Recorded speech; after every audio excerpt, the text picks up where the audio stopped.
Warning, the following video has flashing lights and also includes content that may be deemed inappropriate for some viewers. Viewer discretion is advised.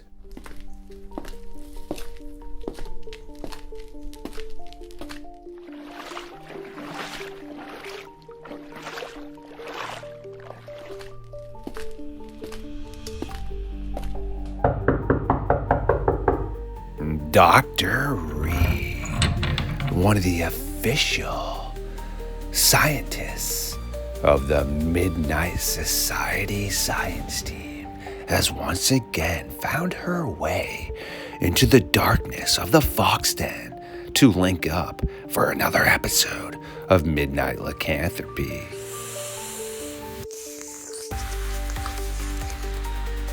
Ooh, that was absolutely delicious, and it is important to make sure that my brain power is up to par so that I can indulge all this absolutely epic information we are about ready to learn. So without further ado, it is time for Dr. Reed and Starfox to take a walk into the darkness.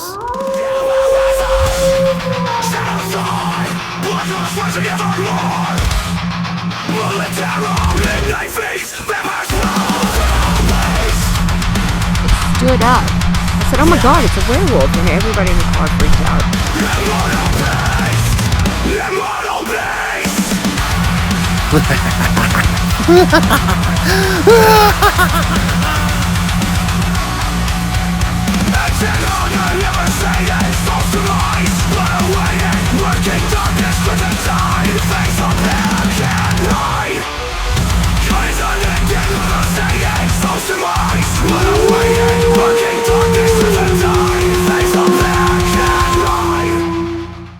My creatures of the night, yes, once again you have tuned in to another episode of Midnight Lycanthropy here on StarFox Radio.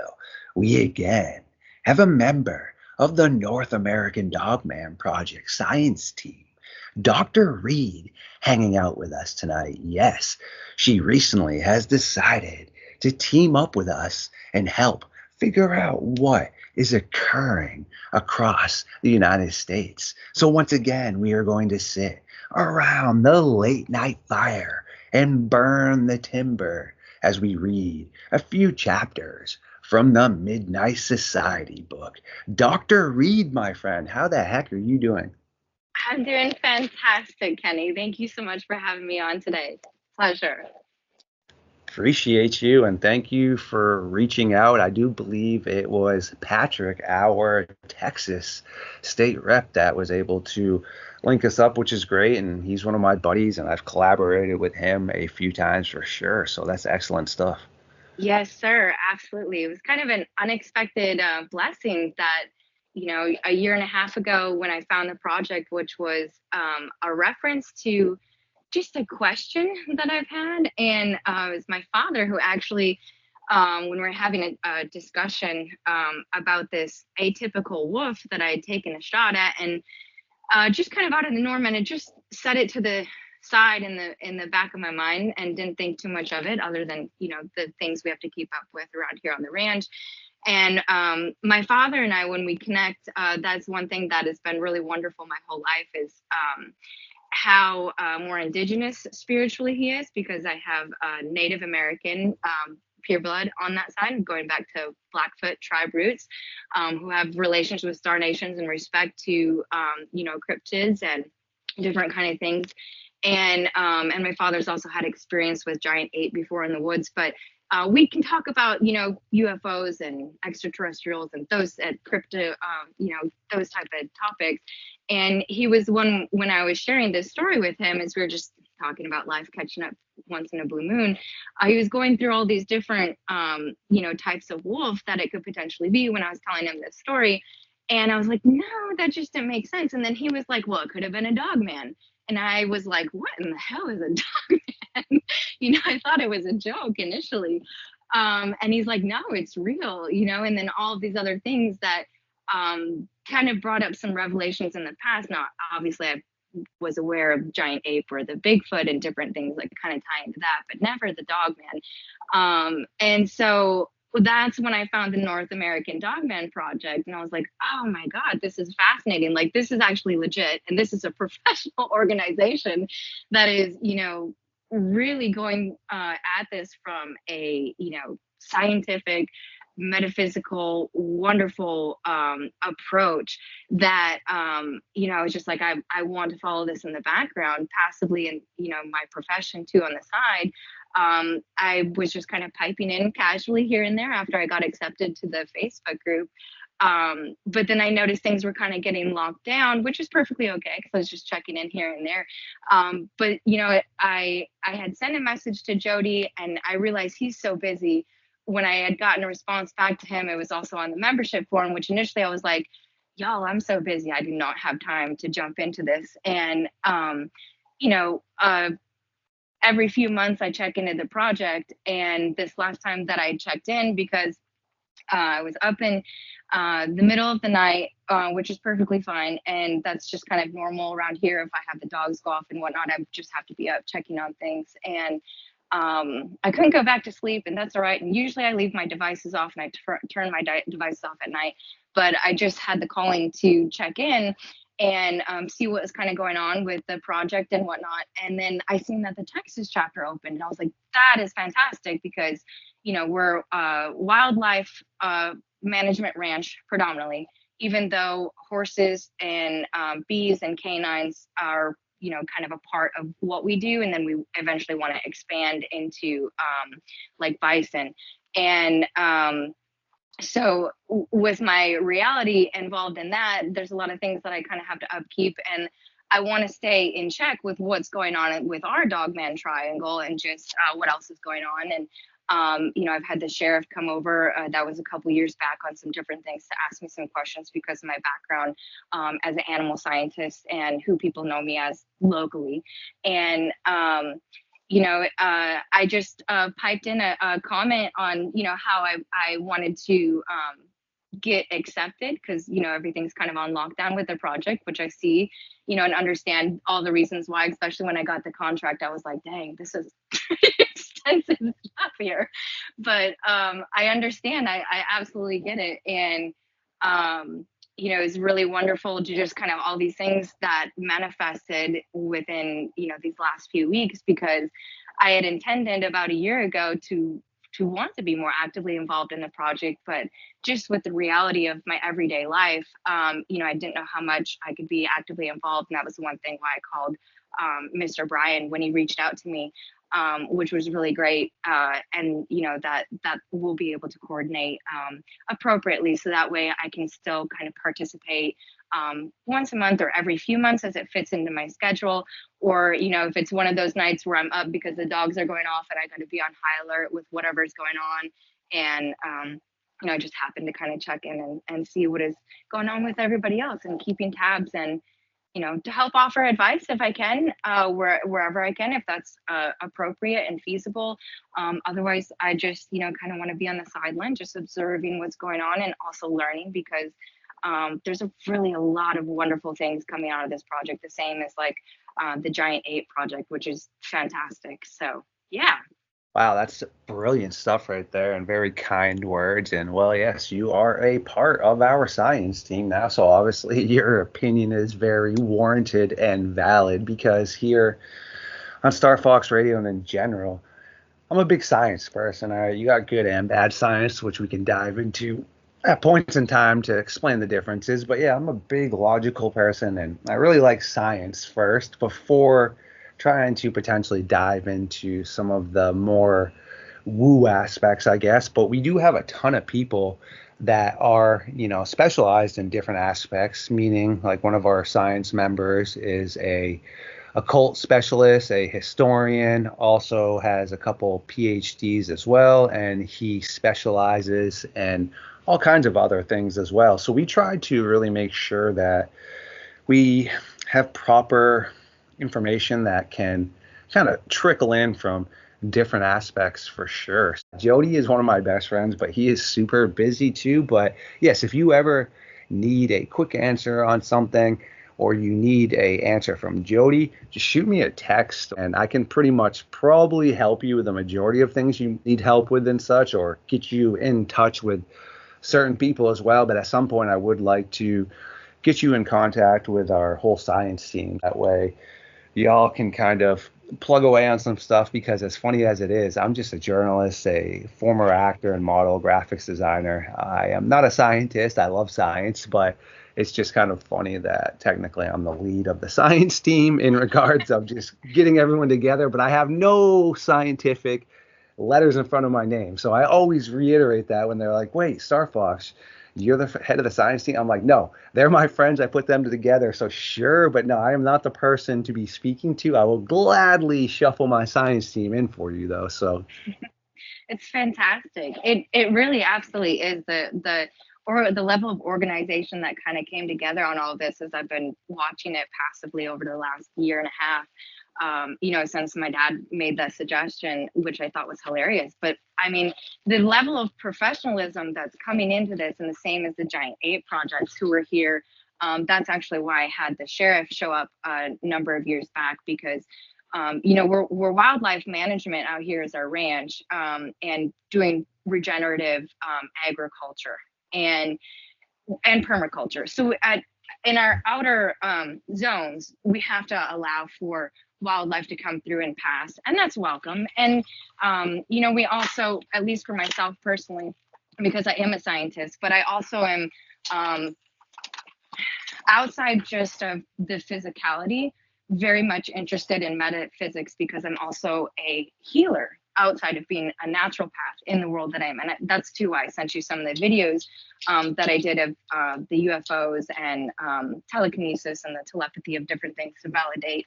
I kind of bridge both of these things together, because before I became a scientist, and actually the reason why I pursued that was because of horses initially, and that's my primary focus right now, because that's kind of been my whole life reality. Before I really went head over heels in the amount of academics that I've went through and I'm still going through, because I want to revolutionize this entire sections of the world. Before I got overly involved in the amount of academics that I've been through and still am going through, I've had a very unique childhood and different experiences that I'm obviously a natural intuitive medium, and that's something we all have the capacity to tap into that. It's just our culture tends to teach our species out of it. But so those were interesting facets growing up, that then my intention was always to be a professional rider and trainer, equestrian, and help revolutionize the horse world where it needs to. And I had went all the way up to the highest levels between 17 and 19, and I had opportunities to vie for a catch ride to the Olympics, which I actually said no to, because I had simultaneously I had opportunities showing up coming to me to model. And I kept butting heads at the barns where I was at, where I was training with these other Olympians and elite caliber equestrians. And there's a lot of things because I didn't agree with, just because of the way and the nature that I grew up with, which was a small village, and actually right outside a giant buried pyramid that has 5 giant mounds, which is sacred in our indigenous lineage. To the European lineage, it's very disregarded in certain contexts. But I really try to stay neutral so we can be as discerning as possible from a higher perspective, because I had all these interesting experiences when I was a child, paranormal, supernatural. I shared the few videos with you about the UFOs because I've had connections with the Star Nations pretty much my entire life. And the same thing with my father. They show up where my father's at occasionally, which is usually when we're messaging back and forth. Oftentimes it's typically about that kind of stuff, because you can't usually just share that with anybody. It has to be kind of like-minded. But I took a detour at my life at 19. I went off because I was going to be I double major and go into veterinary medicine, double major in animal science and psychology, because those are my two interests, before I realized what I actually want to do within the animal science realm and sphere is animal behavior, because I'm interested in psychology. I'm interested in the mind. I'm obviously a horse trainer and an animal trainer, so I like to know how things tick and all these other things that kind of need the gaps bridged together, because there's a lot of suffrage that is still going on in that reality of the world, which is a huge part of my passion. And that was a big driving factor after I was stationed in Dallas for a while after being in New York City, because the agency was like, this is ideal for us, but it wasn't for me, and I wanted to be in Texas because this is just where my heart and my home is at. And then I decided to go back to school and just have been pursuing all the things that I've wanted to check off to essentially become an authority in my field. So that way I can help teach others the things I couldn't back when I was in those Olympic level barns. And when you start questioning things, even like stuff that is just complete band-aid nonsense stuff, and you can tell that it's harmful and it's delinquent.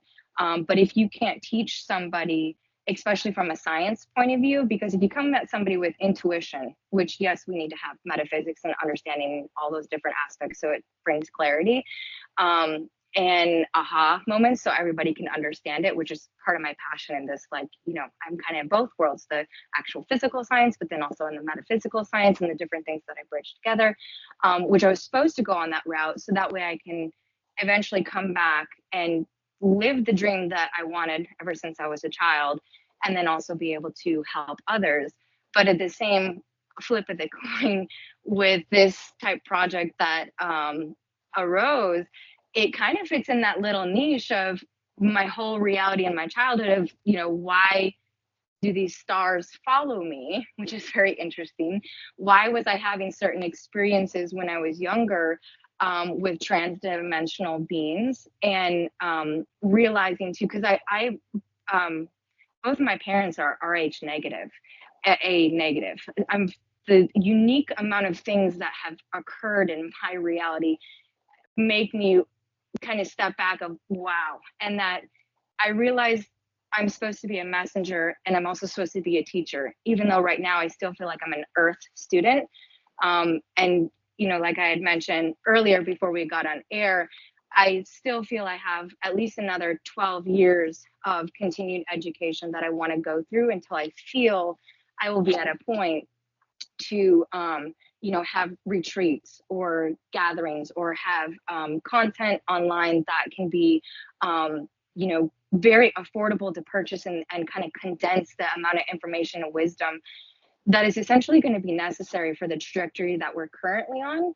So there's just kind of a whole bunch of different things that tied into that, and then this was just kind of a wonderful blessing because like I said, I've had so many very interesting experiences my whole life, where I've always kind of felt like I'm walking between the worlds, and then who I am in the professional realm of the animal field, and as animal specialist and ethologist, and the different things that I'm interested in.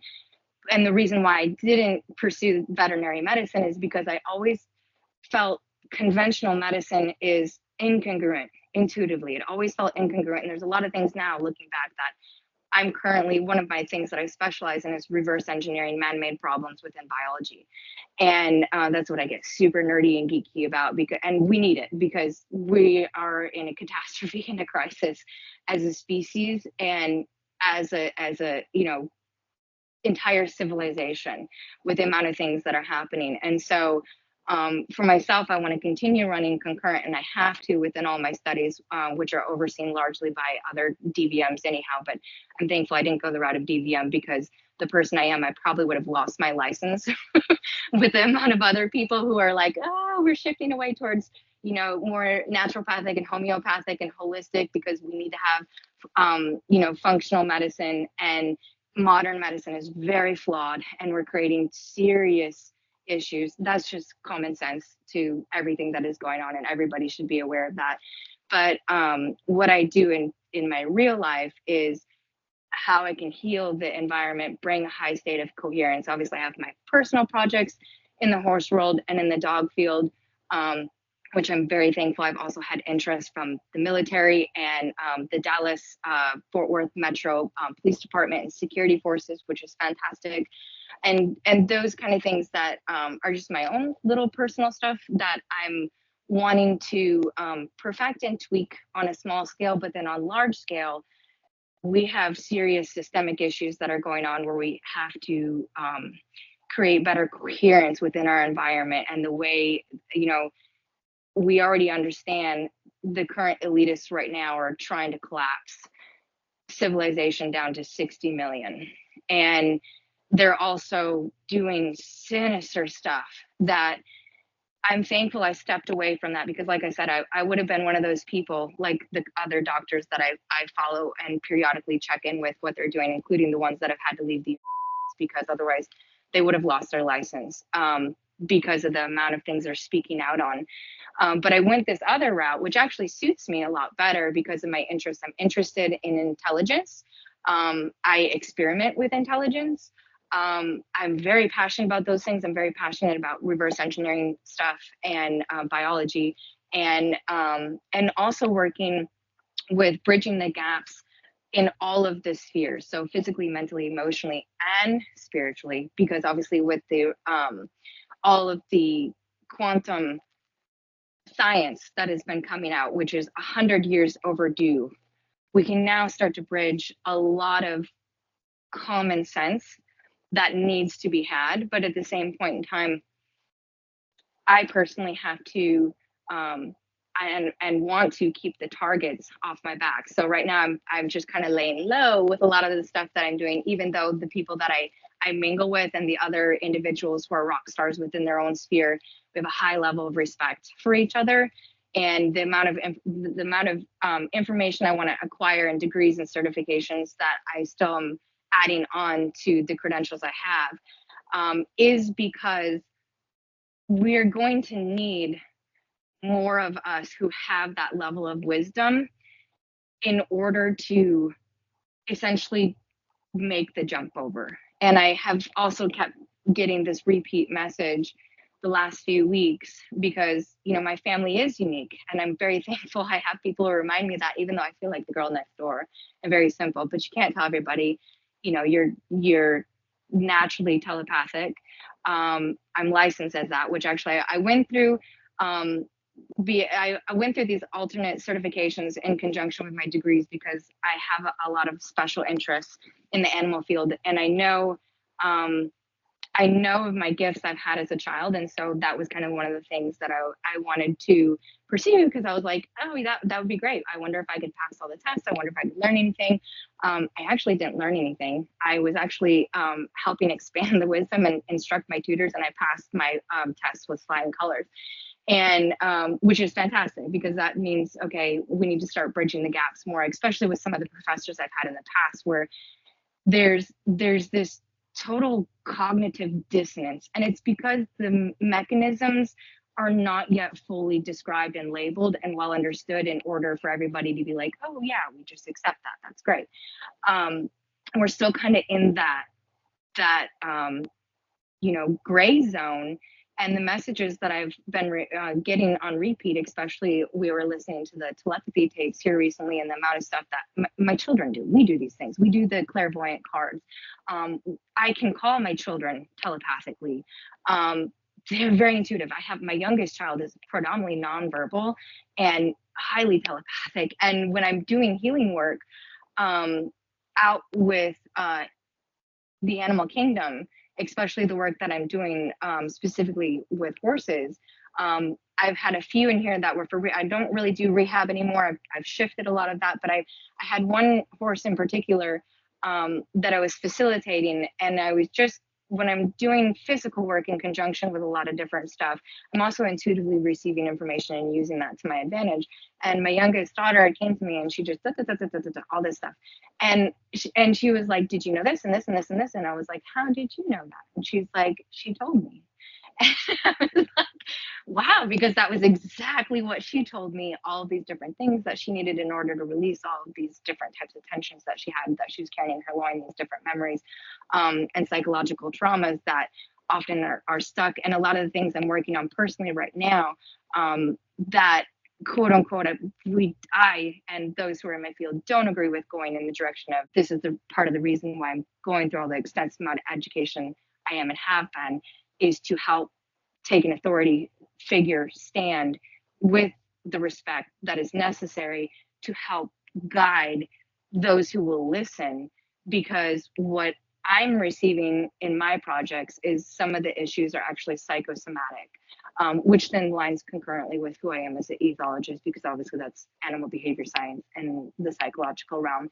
And it's just kind of revolutionary, which is really good, because we need to have those understandings and we need to advance, especially in the direction that we're going. But also with the cryptoids, because I just kind of, paranormal experiences for us are normal. Having our ancestors around too is also normal, and it's not just me, but I'm usually quiet about it. My children will say, oh, I just saw Grandma Florence. She was usually, when she comes around, she's wearing a 1950s dress. And it's not just myself that will see her, but my children will see her too. And usually she's bringing messages. My grandmother was full blood Blackfoot when I was going through a really serious valley and questioning, because I've had a goal for a really long time to potentially make the 2028 games with one of my progenies who's incredible, but we went through serious hits after hits after hits where I completely had to throw the book out of everything I ever learned. I had to kind of minimize the energy input that was coming in with the rockstar vets that I was working with, because they were all telling me she wasn't going to make it. And there were different things that I was just like, you have to stop. Like this horse not only is worth so much money, but I'm very much tied with her, and she's just one of my progenies and one of my battle horses. And just the things that are so sentimental. And the beginning root of my foundation here too is Imperial R. And my great grandmother showed up, and initially I didn't know if it was her when she first showed up, because we have Comanche buried on our property too, which occasionally you can hear drumming, and it's not just me. As I've asked my children too, when I've woken up, I'm like, did y'all hear anything at night, or we share, if we heard dreams or anything? And my oldest daughter was like, yeah, I heard the drumming. Did you hear the drumming? I was like, yes, ancestors are waking up. They're upset. There's a lot of things that are going on right now with the planet.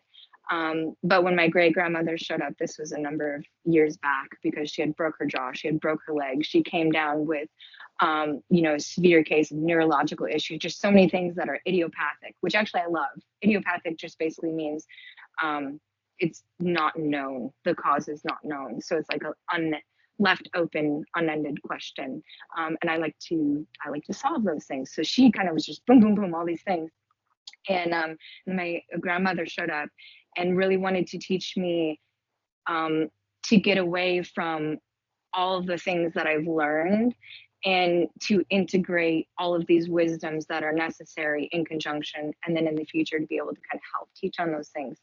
But our world in general is just, we kind of walk between the worlds, between who I am in the real world, but then also these other kind of paranormal, supernatural things that are just normal part of our reality. And we have an inside joke in our family that we can't always, talk about those things. Or my children will be like, Mom, can we talk about this or that? And it's like, you can't always, especially the amount of prejudice or judgments or assumptions, or, people can automatically say like, oh, that's the devil or the demons, or just nonsense stuff, because they don't actually understand the metaphysics or the quantum science behind it, or different things that the last 12 years I've just been pursuing, all of this education, running concurrent with different things to become a master in my own world, so I can help create the revolutions that are necessary, but then help heal where we need to, especially for myself with the Dogman project. I'm very curious with a lot of things, because it's like this dual nature also of their existence, especially in looking back at the history. And and again with the UFOs and the relations that I've had with the star nations and the different experiences that I've had, which I've never been harmed. ever. I've had some very, in my former life, before I became a wise woman, during my childhood, because I was raised in the church and heavily indoctrinated and really subject to a lot of fear programming, I had a lot of PTSD in relationship to that when I was younger, and a lot of hindrances that I had to overcome, essentially, which kind of became a journey, essentially, after I had a near-death experience, which was back in 2010. And then I was given a choice by God, essentially, but the concept of God is not anthropomorphic the way humans often present it. It's beyond that. But I was given a choice because I could either stay where I was in that dimensional sphere and who we are in between lives and outside of this physical form, or I could come back. And initially, I didn't want to come back. But it was kind of a humorous exchange where I was offered this opportunity, and then I was informed if I chose to come back, I would go through a rapid healing era and phase. And I would be allowed to understand all the things that have ailed me, and also the amount of worldly karma that I have taken on. And it's not just myself, there's many of us that have stepped into realities that we have to heal. And not everybody is willing to raise that level of awareness to that as a species so we can upgrade. Because that's why, too, I think the Star Nations largely have wanted me to understand not only do they support my mission and my purpose, and especially after I chose to come back, but it was also shown and told to me that I would go through this phase and experience, and then I would have a global mission. And it would have ripple effects all over, the positive ripple effects all over the globe, and it would be supported and divinely synchronized.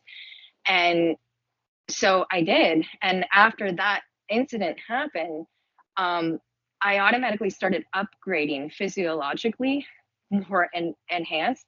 And I'm surrounded by a powerful group of friends that, are less than one hand, but that's perfectly okay because I love quality over, quantity, even though, we need to have wonderful relationships with each other. That's important because we're a gregarious species and we've really fragmented away from a lot of things.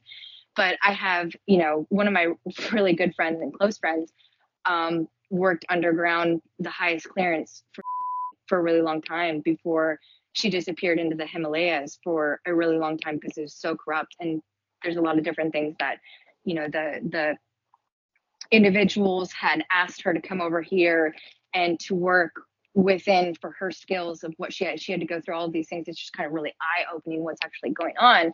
But she left because it's so corrupt. And she went over to the Himalayas and disappeared with these gurus, which to her terms, she says, they do Jesus level stuff. And, even though we know Jesus is a made up name, Yeshua was the actual Hebrew name and associated with a lot of messages that got misconstrued. But she went over there and she was accepted. She had to travel several days out, and there's no motor vehicles. You have to take oxygen, and then you go to the bottom of the Himalayas where these group they live, they teleport, they have practiced telekinesis as a residual thing. They're practicing 5D level manifestations. It's just a completely different isolated culture.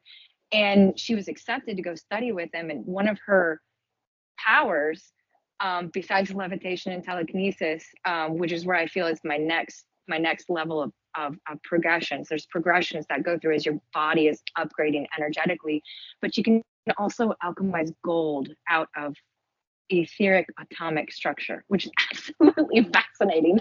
But we have jokes sometimes that maybe we should go down to Dallas and manifest gold sprinkling like snowflakes in the impoverished areas.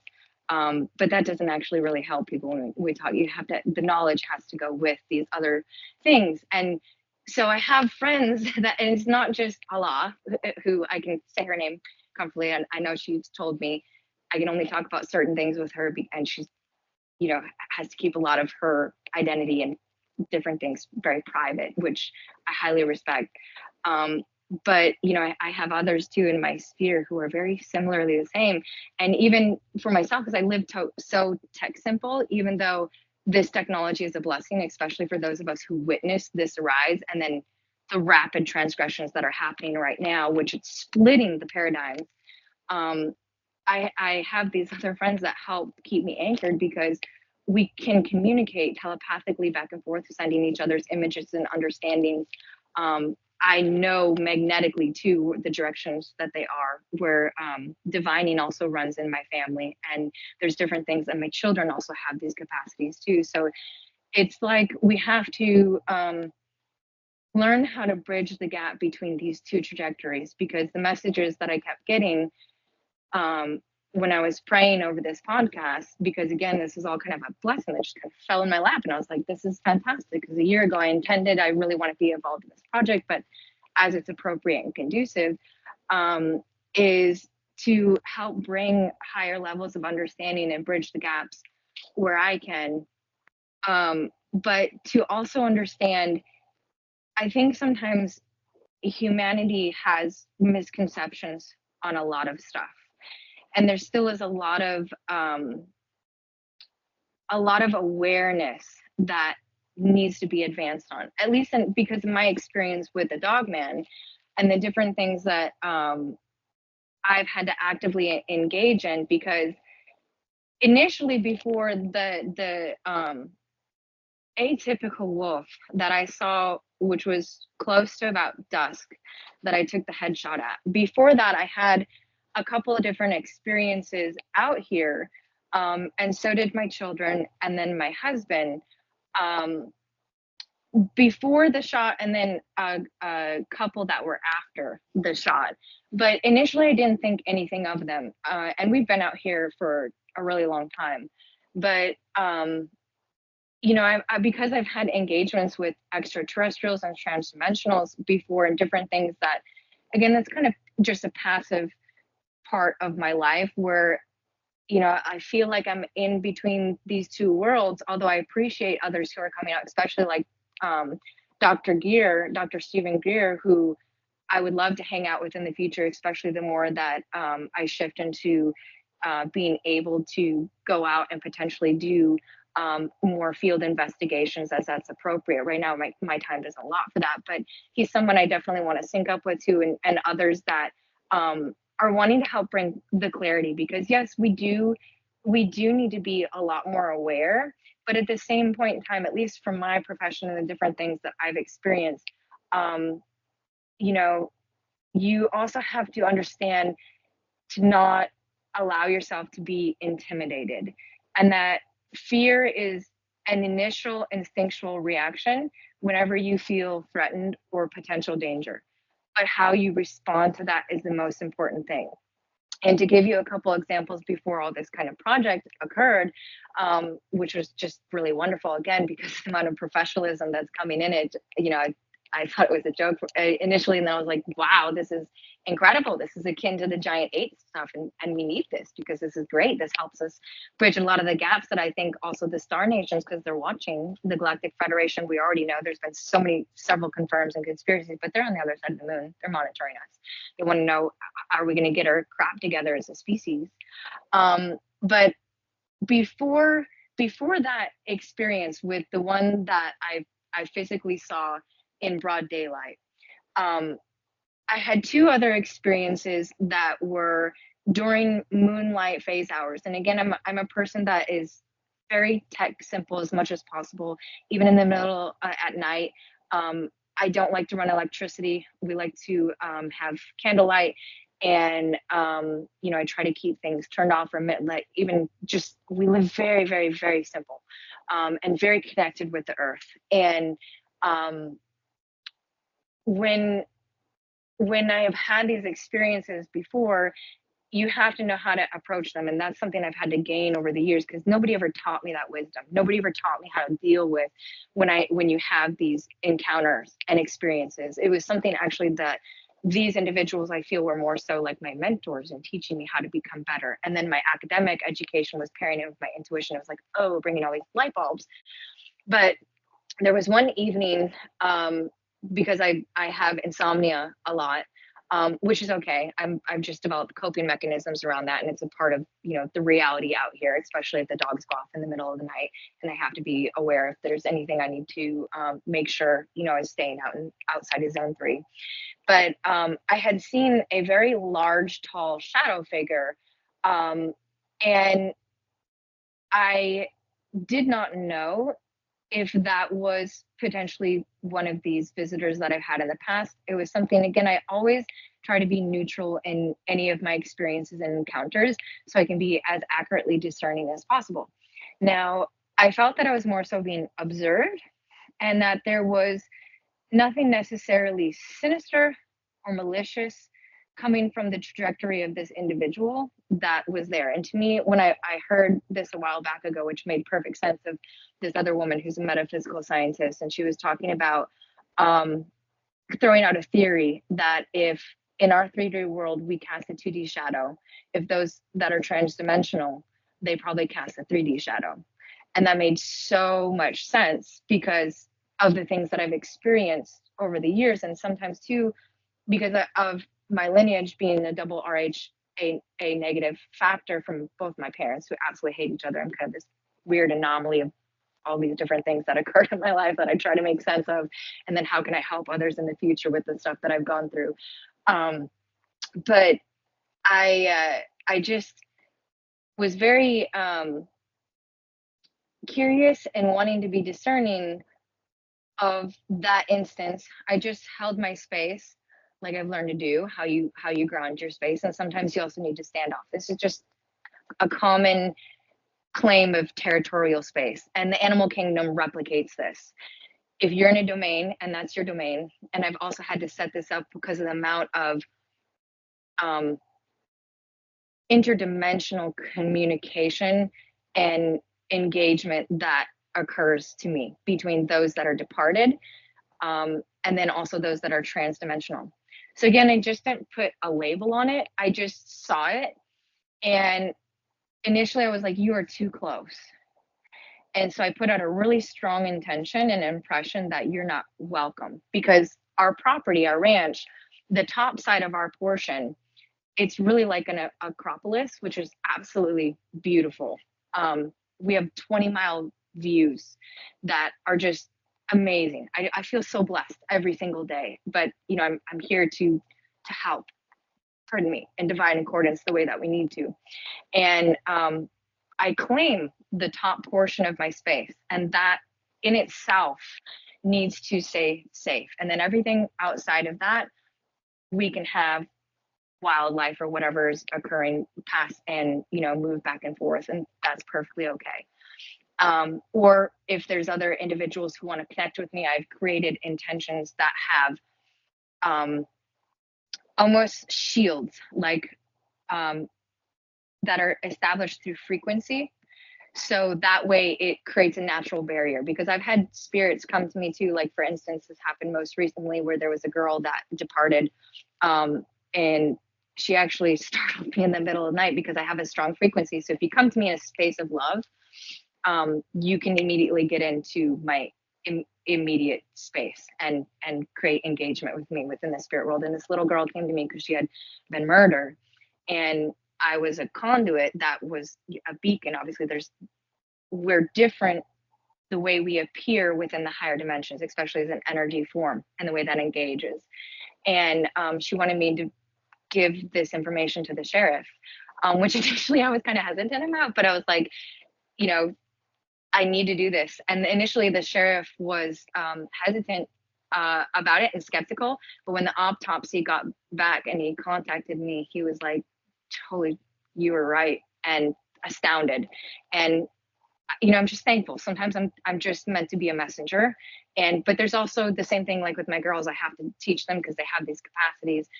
You know, you have to have layers established. Otherwise, yes, absolutely, you could potentially invite engagements in that are not beneficial and could potentially try to take advantage of you.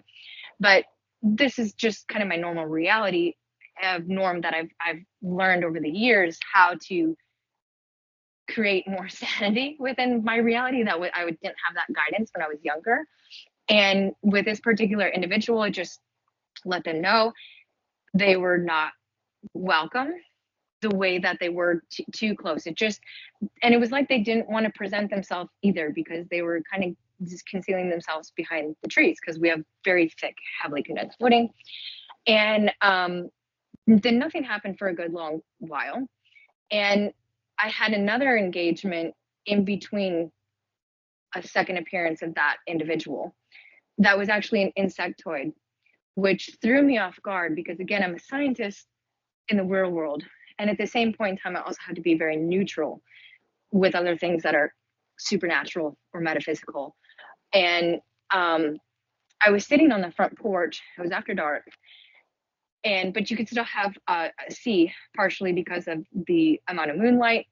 And there was something that was next to me that I became aware of, and it was observing me. And that's not out of the norm around here, because it's not just sometimes otherworldly things, but one time I had a professor who was talking about crows, and then suddenly I had a bunch of crows that were nesting around me. So it was like, perfect, okay, this is what we're doing in our class. And they came around. And then I had another professor that was wanting to talk about orb spiders, and then suddenly I had a bunch of orb spiders that were appearing. So there's kind of a lot of different divine synchronicities that occur in my reality that I feel a lot of times I'm living in this beautiful, miraculous state.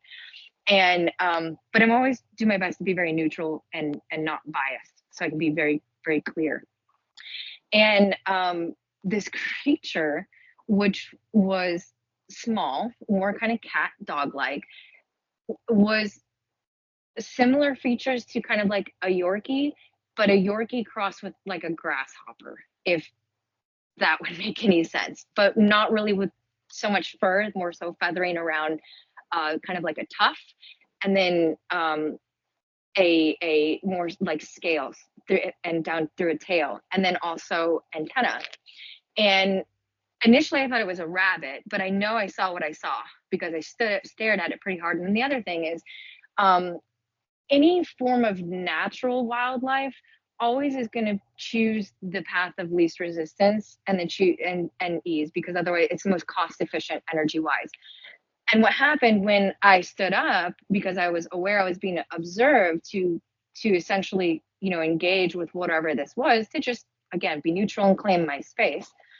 And it spooked, darted. It should have went under the fence. It didn't go under the fence. It jumped. It leaped over the fence, and then poof, just was gone. And that troubled me for a really long time, because then what happened after that, initially I had a lot of questions. I was like, what in the hell was that? Now, we also live on a ley line, and we do have different things that happen, like quantum jumping, and have had different type of peculiar stuff that, again, I always try to be very open-minded and neutral.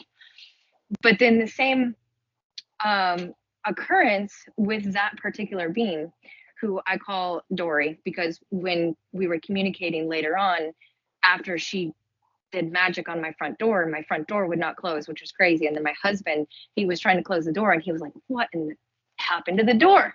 The door would not close. But it was she's a magician, and that was her way of inviting herself in, because I was curious enough. After that happened, I paused, because I was like, who are you? And it's not, I've had orbs before in my woods. I've had different peculiar things that, again, I try to be very neutral. And I'm also running this, on the fence, in the middle of the fence, between the physical world, all the different things that we do in mechanical physics and, mechanisms and hard science. And then we have this other world that is really a lot of unknown things that have had these histories, but not really a lot of conclusiveness to it. It's been more so like folklore or mysticism. And a part of the reason why I feel all of these different things happen to me is because I'm supposed to help bridge the gap on a lot of that stuff. And so I was very curious about her, which is what she presented to me as a feminine energy. And my curiousness in what happened is she cloaked herself. And essentially, when I wanted to know about her, that created the open invite for her to then come into my house in a cloaking. Then she went to a partial cloaking position when she malformed the door. Like, the door was bigger than the door frame for like 24 hours. It blew my mind, but it really made me take a step back, because again, I have to be discerning with a lot of these things. But initially, she was very curious to who I am, and also this land where we are on is very sacred, and I'm very well aware of that. And then I was doing a lot of things initially at that point in time, she didn't agree with, and she's also a guardian, to in between the realms, and like the inner earth caverns, and then these trans dimensions that are intersecting, especially on our ley line grids. And she was very upset with me with different things that she wanted me to understand. And what I audibly heard clairaudiently was like clicking sounds, but then I had transformation of that information came like in images of understanding, where she was showing me she was upset the way I was doing certain things with my horticulture. So I had to adjust all of that. And then the last time I saw her, was a similar occurrence, 2 days. It was after that kind of time period when I had back-to-back synchronicities with that engagement, where then she was in the front yard where I saw her dart. And initially I as I looked, because I know what I saw, but then her like snake tail, almost like and I was like trying to be very neutral here. And what am I actually seeing? And I had that very understanding from her that she was pleased that I was open to that level of engagement. And because we're the third and we will be the last owner on this section, and it's going to turn into a generational wealth and be guarded the way that it needs to be, and to kept sacred in the directions that we're going, I felt like I got a blessing from her. And haven't had any occurrences since. But then there was another experience, fast forward a few years, that was similar, of this other very tall, dark shadow figure that I'm very highly sensitive. And I have shields over my property. And that is to just help. Again, we're kind of more in the metaphysics side of things right now, but that is to help with my intuition level of awareness. So that way I'm alert if there is something that is present here, especially sometimes I'm woken in the middle of the night to be called to the window, and then there's craft that want to parlay a message back to me. And usually it's one of support or something that I'm supposed to be working on. And sometimes it's other things. Sometimes it is because there's a threat that is nearby. But at the same point in time, I think from my own experiences, and then also from my professional education, the things that need to bridge the gap is the way that we approach this reality.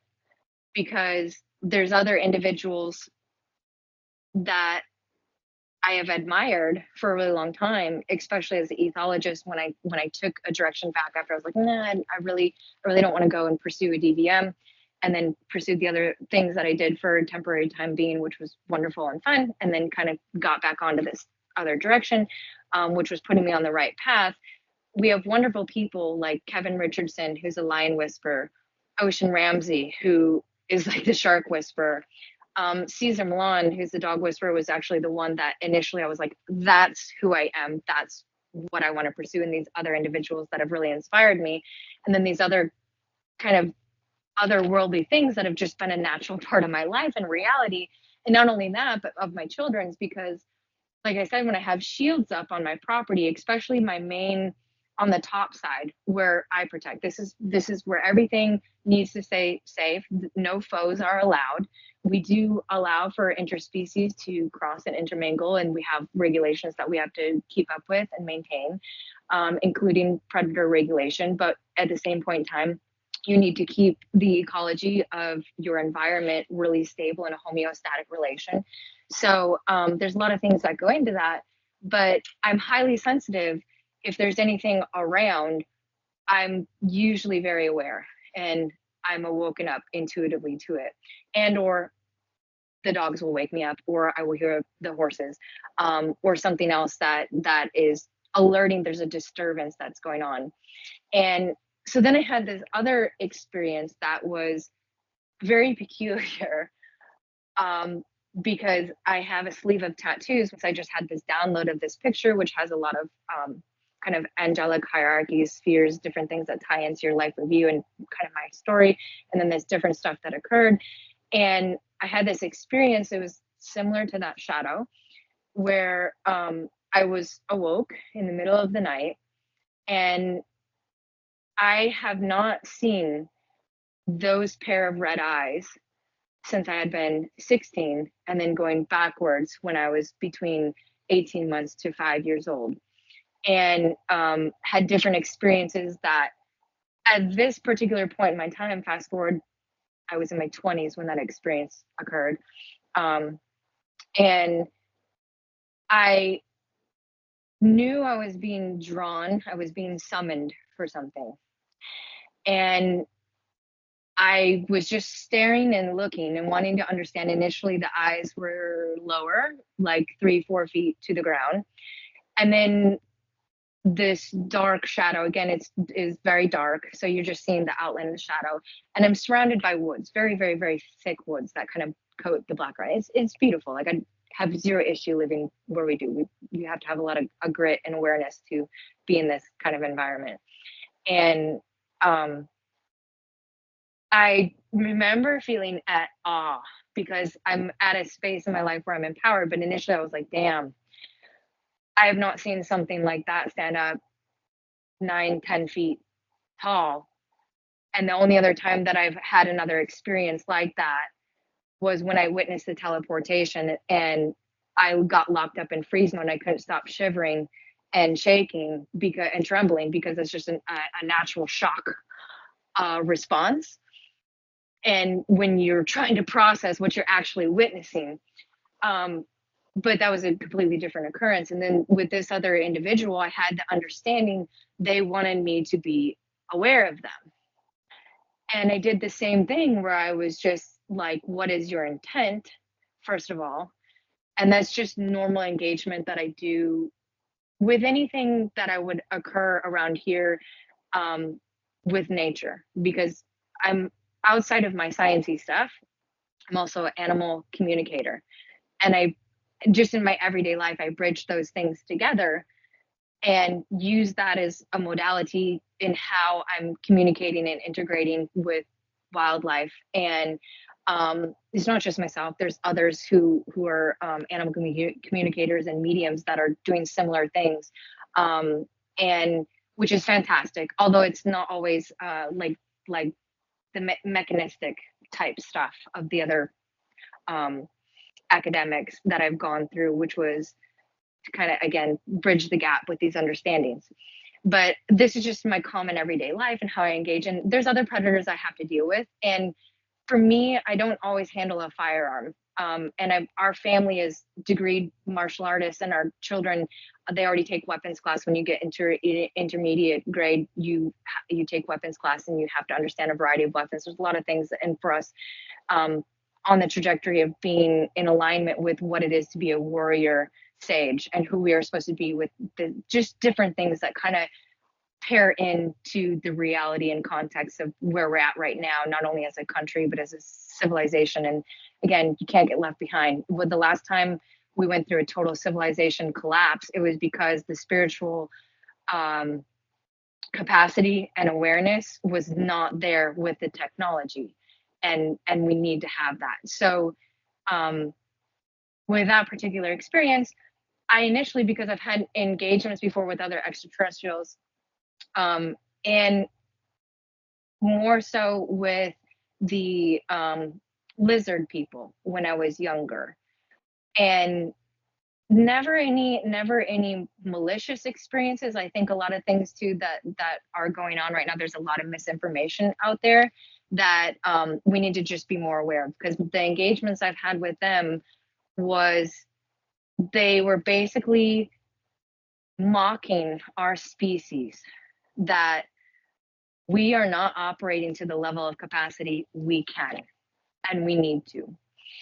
So that second shadow experience kind of unsettled me a little bit, only because I hadn't seen something like that with the red eyes, which I couldn't, that particular occurrence, to me, that I can't tie that into the reflective membranes that we naturally have, especially in the nocturnal species, where they're going to have more of a reflective membrane, because there was no reflective light in that particular experience.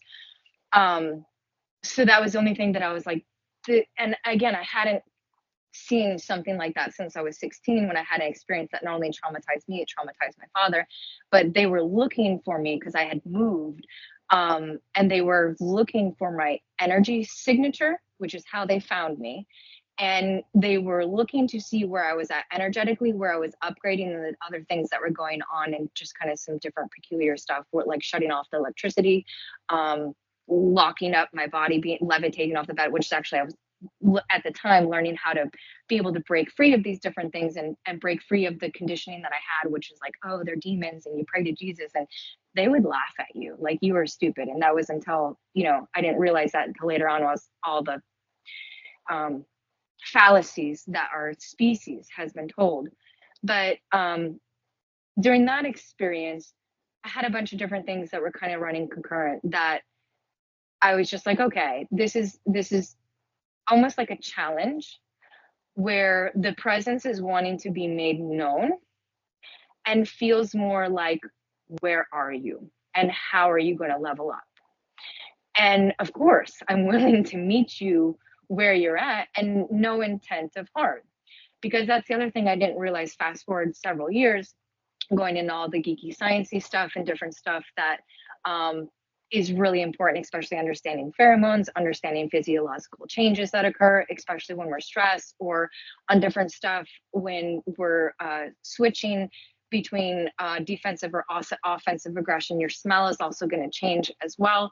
If this is something more physical too, just in nature in general, all of that is giving off sensory information. The same thing, I personally believe, at least what I've come to understand, and I'm still helping to try to piece the information together, and running concurrent with the other things we need to pair in, with those who are working in other fields, because it's going to take all of us together to combine a lot of valuable information.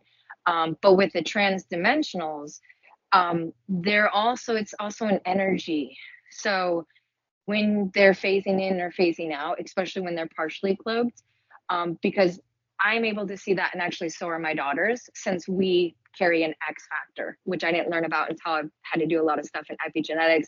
And then there was these particular studies that they were talking about in this particular literature that just made perfect sense, because I come from lineages with males who are predominantly colorblind, and that's actually a positive trait for males as far as protection, because it enhances their ability to be able to see threats within the environment. But what happens when a female inherits that, and it becomes an autosomal dominant, and it upgrades, the females actually the quote in the study was, of all these they were studying who had this capacity, they have upgraded sight and upgraded senses, which makes perfect sense, especially for my friends I have who like see colors, hear colors, smell colors, very neurodivergent traits and characteristics. But then also part of it is epigenetic and genetic. And not only do I carry this, but my daughters do, because I've been able to see things like orbs as well, which my daughters, when they were younger, my oldest one, when she was 3 and 4, we were outside and she had asked me, "Mother, what is that purple circle around the bird?" And I looked up, and it was the orb, right? And what you naturally would see is the electromagnetic field around, this living being. And then I explained that to her, and I was like, "Oh, you see that too?" And she's like, "Yes, I do." And this was years before I had to go through those classes and studies. And then understanding, oh, that is actually what happened. So it only happens in the female, which is really interesting. But it because it's inherited on the X, but it doesn't become active in the male. It only becomes active in the female when she inherits it both. So That was very interesting when I had that understanding, because sometimes too I see things that are like partially cloaked, and I can sense them when they're fully cloaked, but it's almost a translucent type uh, entity. When I woke up in my bedroom, very early in the morning, didn't know what the time it is because I also keep clocks off in my house and do my best to live very present with circadian rhythms, and minimal with electronics, so I can stay focused with the things that I have to do in my real world. And um, it was just very fascinating because I feel that was a test. And then everything went quiet for a number of years, which was perfectly fine. I had a couple other experiences that occurred in between then that um, were just peculiar. But again, I've had so many experiences since I was a child, and I'm thankful I have my father, because my father is very much so on the indigenous side of things and on the spirit science side of things, and he also has had a lot of these different experiences. And then the same thing, the compatibility with my children, it helps me feel like I'm really not crazy. Sorry, pardon my language. um, but you know, with being out here, with what I've learned, especially nature and the animals are my teacher right now, and I still feel like I'm a student, even though I have a lot of people who are like, "Man, look at you! You're amazing! You're doing a lot of incredible stuff," and remind me of that on a daily basis. Where I'm like, I feel like I'm not good enough just yet, or where I'm supposed to be in all the things that I'm supposed to be doing, and I tend to not really reflect back on those things because I'm like, I still need to keep going. And there's a sense of urgency too, not in the sense of um, negative. There's many of us that want to stay more in the optimistic side of things. Um, but the engagements that I've had have taught me how to claim your space. And then also in the common science uh, form of reality, we have to understand things like exploratory behaviors, play behaviors, avoidance behaviors, appetitive behaviors, approach behaviors, all these different types of realities that do string in together, especially if, there's so many questions in this particular project that it's like, are we dealing with something that is just completely physical? Are we potentially dealing with something that is also potentially supernatural? Um, there's a lot of different things that are going on in our reality currently. We all have to be very mindful of, and there's many of us who have a lot of questions, and um, at the same point in time need to mitigate these things wisely, because there are potential dangers for sure. But at the same point in time, just in the little bits that I've also heard from whistleblowers who, like my really good friend that is more so in these black ops types projects, which is not, it's not really the military industrial complex that is running it. It's the people who hire the military that are doing these things. But humans really have an issue with a tendency with being overly aggressive. And that is something too that the Star Nations are constantly reminding us of. And if you look at the history of Dogman, and again, I'm being very neutral because there's dual spectrums between it. And then if you look at the people who are also mentors of mine, who are doing things that just totally blow the lid off what everybody else thought and what their perceptions were of certain things, that we need to mitigate that reality wisely. And so for myself, fast forwarding up to before I've realized this Dogman and the lycanthropy and all the different things that entail within that. When I took that shot, I partially felt that it was almost like an initiation, and I was being challenged because, again, I have awarenesses over my domain. I shield my space and I keep it very well protected, and that's something that just everybody should learn how to do.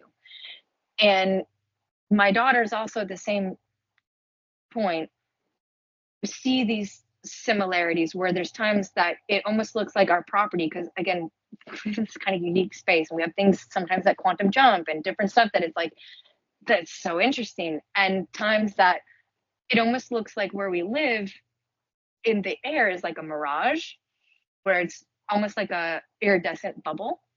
And it's not just me that sees it, my children see it too, which is, it almost seems like we have this protection orb. And they also found a fairy circle a couple weeks back, which they're telling me to, like, oh my goodness, just different things that are so interesting, that we just have to be very mindful of. But at that particular point in time, for a lot of my studies and the things that I have to do, I also have to cite a lot of stuff that is running concurrent with what I'm doing in the naturopathic world, with conventional medicine. So I read a lot of papers. I'm reading a lot of papers that come out of the lab on like real time every single day. A lot of the stuff I have to do, except for the rare day that I do less. And I was in the kitchen, and I was reading a bunch of literature that at that particular time was about telomere re-lengthening and different stuff that is relating into herbology and the stuff that I've been going through for understanding natural medicine and herbs and plants and medicinal benefits at that particular point in time, and different things that are just, it's fantastic. There's a lot of wisdom and knowledge that needs to come back into humanity.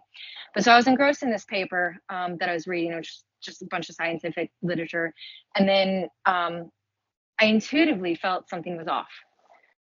And I got up and I looked out the kitchen window, because usually that means something is up. Sometimes, we have a big cat, we have coyotes, obviously we have potential cryptoids that are crossing in our area. And when I looked out the kitchen window, initially, as I got up, because I was so engrossed in my paper, I didn't look up all the way out of the kitchen window. It caught my peripheral of my eye, because I was like, I need to pause for a second, because sometimes I get so engrossed in my work and hours can go by, and then I kind of need to snap out of it. But as I was getting up, because I was still reading this literature, and I went to go check to see everything's all right, what's going on. And out of my peripheral, I thought I saw my husband walking out of the woods, which he normally wears a white t-shirt and jeans often, and a cowboy hat. And it was just out of my peripheral, so I didn't see a focus, and it could have been something that was telescoping. And I can't affirm on that. I can only just give a speculation based on what I initially saw out of my peripheral. Then as I actually looked up out of my eyes, because I thought, why is he home? Or is he home? Sometimes, because my husband has to work away on a location, and he's usually gone for half a moon or more at a time. And sometimes he'll come home and he checks feeders and trail cams and different things. And so that was my initial thought as I was getting up to, what is it I'm being called towards? And just that intuitive draw. And when I looked to actually gaze on what I saw, was this very atypical looking wolf.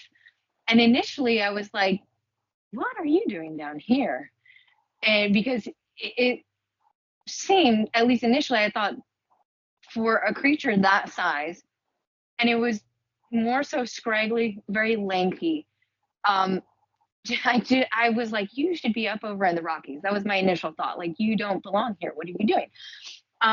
But it's not to say that that's not out of the norm, because sometimes we do get, big cats too, and different types of predators that come through.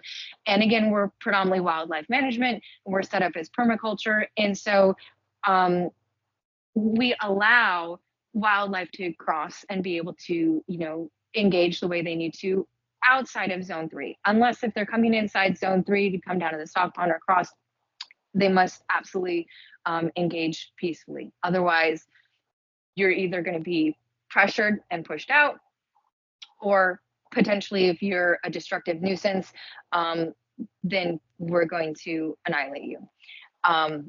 But we prefer not to do that. We prefer everything to be very peaceful and keep a lot of coherence. And even like the cats and the coyotes, they know if I have to come out, oftentimes they'll drop their head in submission position. So I just had a big cat a couple weeks out, and was crossing the back of my horses, which are ranch bred, and they're supposed to be able to pressure animals, and they're very territorial, and that's just something that is naturally instinctively bred into them. And so I was just observing if I needed to apply any other additional pressure or if everything was going to be handled, and all that was fine. But with this particular instance, with the wolf, I didn't think anything of it outside of the fact it was out of place and very atypical, because it didn't look like any textbook wolf that I know of. And like I said, it was lengthier, it was way bigger, especially in the engagement, and it probably was a juvenile, because according to the fence height, it was about close to 4 feet at the shoulder, which is still really large for a wolf. So again, and the things that just didn't make sense, that when I was able to see it walking up towards the fence line, because it was actually coming towards my horses, the paws were a little bit different, and had feathering in between them, which is not necessarily abnormal, but it looked like it had, I don't really want to say mange, but it was just missing a lot of its fur, super lanky, except for around its mane, which was a lot thicker. And then the eyes were the other thing that was different, because they looked a lot more like tiger eyes, which was very unique, because that was the other thing that kind of caught me off guard. I was like, "Ooh, you're different," you know. And then the other thing that was also abnormal is the grin it had on its face. And usually grinning behaviors typically associated with play and exploratory behavior, which would be normal. But at the same point in time, when an animal is typically hunting, they're often going to have more of a fixated, focused gaze. And so there was just a couple things that were just very abnormal and atypical in that particular instance. But I was just watching out the window, and then I shift to my living room window, which I was able to get a better point of view, because I wanted to know, are you just going to pass? Because if you're passing, that's perfectly fine and okay. If you're going to go down and take a drink on the bottom stop pond, that's perfectly okay. I wanted to know if the horses were going to, which they usually do because they're very territorial, put pressure on this predator and drive them off, which is the typical response that we have around here. It's very rare for me to have to step in, but I have occasionally. And there's been times too, also bring a bullwhip out, because it's easier to mitigate an engagement rather than a firearm. And you don't necessarily need to take out something if you can just implement an understanding. And if something were to get too close or be too confident, a bullwhip, if you're savvy enough with it, you can give something enough of an level of understanding associatively to have the pressure to move on. And so I just handle things a little bit differently out here. And I was just observing the situation. And I had at the time one of my younger fillies, who was about a year, because this was spring of 2020, this occurrence happened. And I had just let her out with the other herd of horses to start integrating her in. And again, all my horses are bred impeccably the way that we want them to be, for hardiness and the different things I'm doing with my project, and in that sphere with how I expect my horses to be, and then the calibration I'm building onto that. So I was very impressed, but that it was to be expected. She initially charged at the wolf, and the rest of the herd was coming behind her. So I stood there for a moment watching, because I wanted to know, is he going to back off and run off, because that's what they should do, or do I need to step in and intervene? And was not disengaging at all, and not showing any signs of concern or flight type behaviors. This creature was completely locked on to my filly at the time. And my horses really are the bulk of my passion and my livelihood at the core. And they're worth an incredible amount of money. I had an appraisal on one of my mares done a couple years ago in Gainesville, who was over 7 figures, and in the 7 figure ballpark range. But and I have her other 3 sisters. They're the foundation of my project, my identity, and different things I'm doing. And they're worth a lot, just in so many different aspects. So I'm highly protective of them, and not only of that, but everything that's up here on the top side. And so initially, when I was watching, and you have to know to make split-second engagements and how to engage, whether this is something that's just going to pass on, it's going to be totally fine, or you need to engage to apply some pressure, or potentially if it's going to be a repeat nuisance, then we need to take it out.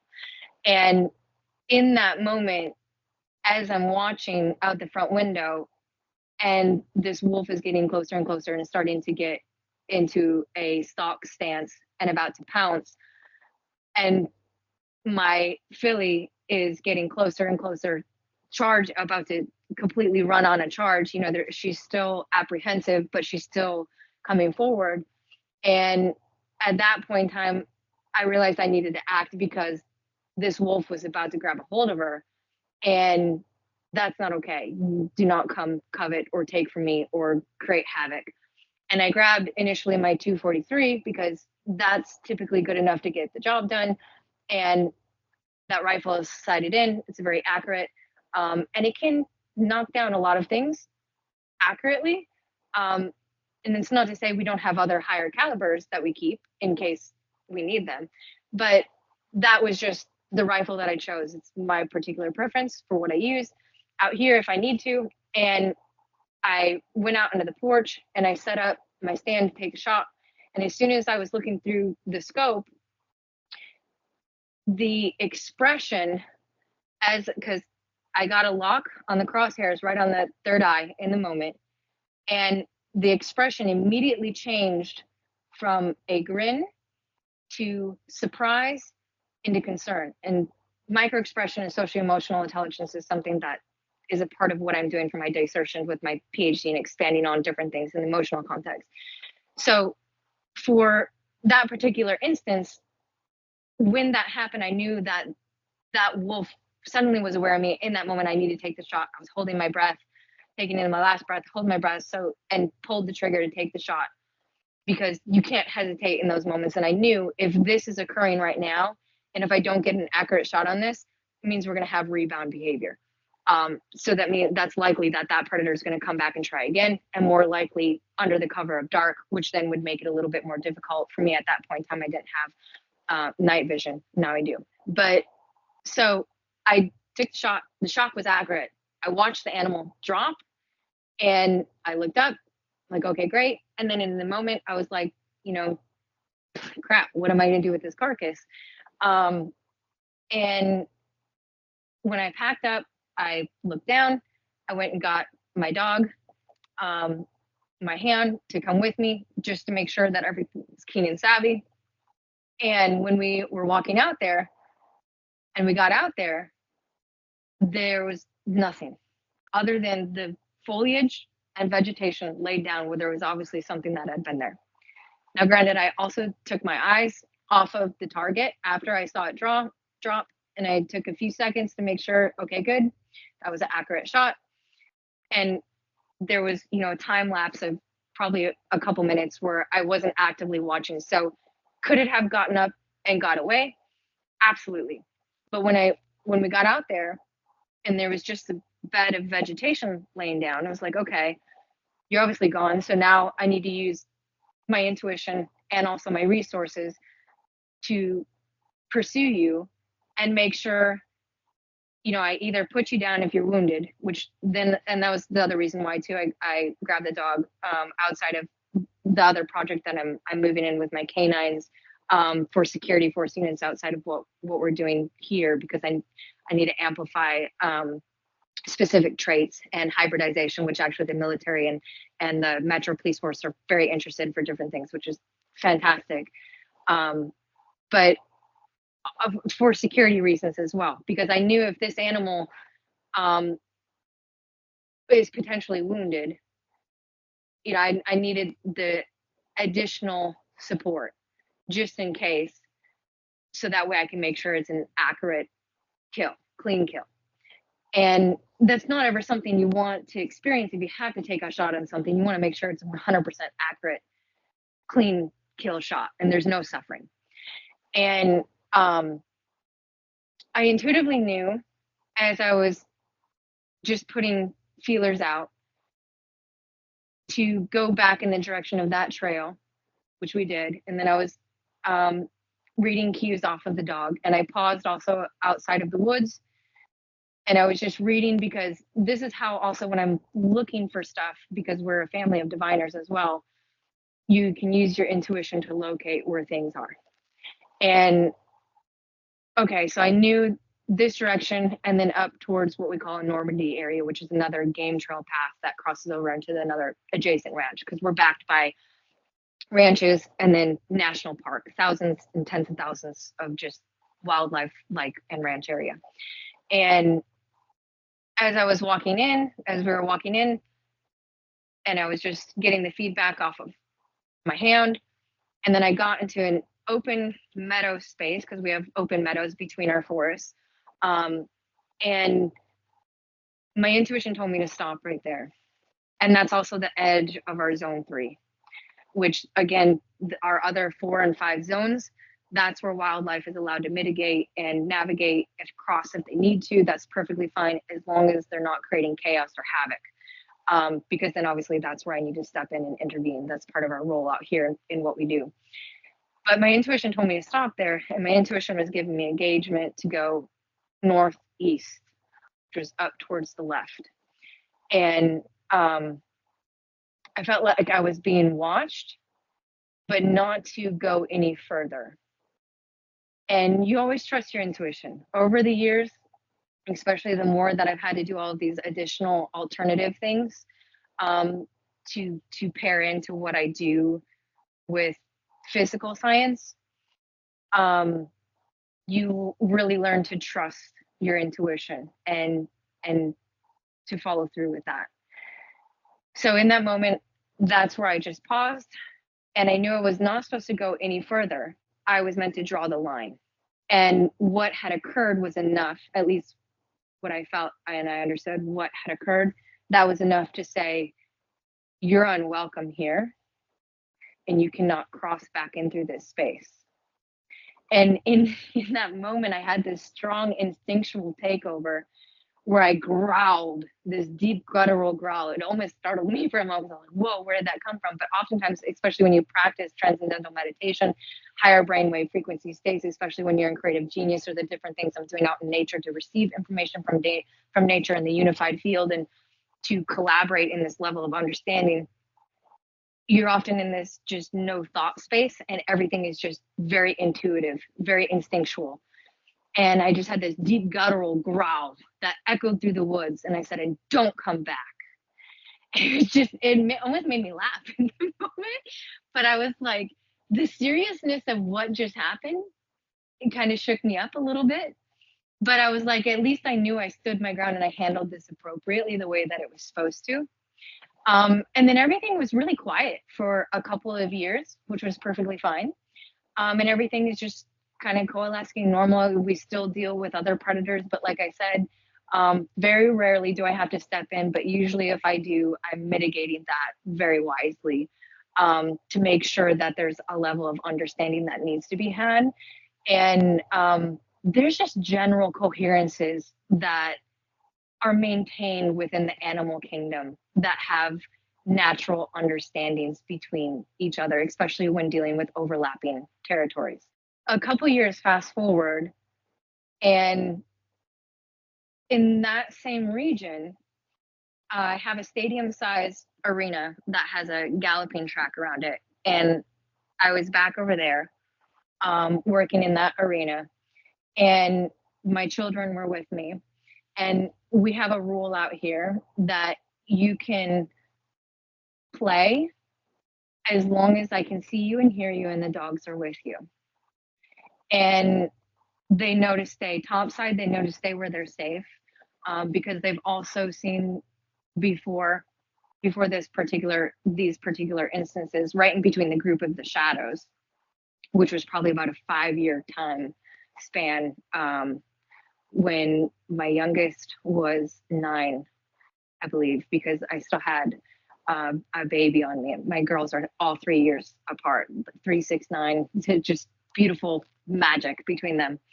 And they had a face that was watching them in the woods, which then they came in and notified me. And then I walked out and I had a standoff just on the outside of that zone. And the dogs also joined me. And I was just letting my presence be known. You're not welcome to intimidate this space. And then that was in between the shadows. Fast forward to a couple years after that, I took the headshot. We were out there and I was working on some raining patterns. And my girls were just playing along on the edge of the woods. And they all came running to me and they said, Mom, something smells like a. And the dogs were concerned because my children also learn a lot of things concurrent with me, which I appreciate. They all want to be in the animal science field. They all want to be regenerative ranchers. I feel very thankful and very blessed for them. And they're very aware of behavioral science too and different things to pay attention to. They help me with a lot of experiments that we do or training and whatnot. And the dogs were showing that they were both nervous and concerned. So they came to me and they were not very deep in the woods. Like I could see them, hear them, and where they were playing, and I was keeping a general eye on them. But then they all came, and the smell. Now, for me initially, I was okay. That's not necessarily out of the norm because if something had a back there, sometimes if we have a hard wind, especially for high up of the elevation as we sit, can carry. So I don't want to just make assumptions on anything. We want to be very well rounded and open-minded when we approach anything. And so when they told me that, I was like, okay. And I was like, well, come over here by me. And I stepped off my horse that I was working with and walked over towards the edge of the woods to evaluate it. And I stood there again because had been playing there for a good while. I'd put in at least an hour ride that particular day on this horse. Usually I do shorter sessions, but she could handle an hour that day. We're adding in some conditioning. So they had been playing over there for at least 20 minutes before the smell occurred. So initially that's what I was like, well, let's not just jump to conclusions, but at the same point in time, we need to be conscious because I also started following the project, like I said, after I had taken the shot, and there was a period of time that went forward, about a year and a half-ish before I had that conversation with my dad when we were just talking about everything because he had run into some ape the last time he had some giant ape when he was out hunting, and then he also had a different experience where he had a howl he couldn't place that was pursuing him down the mountain, pushing him out of this very remote location.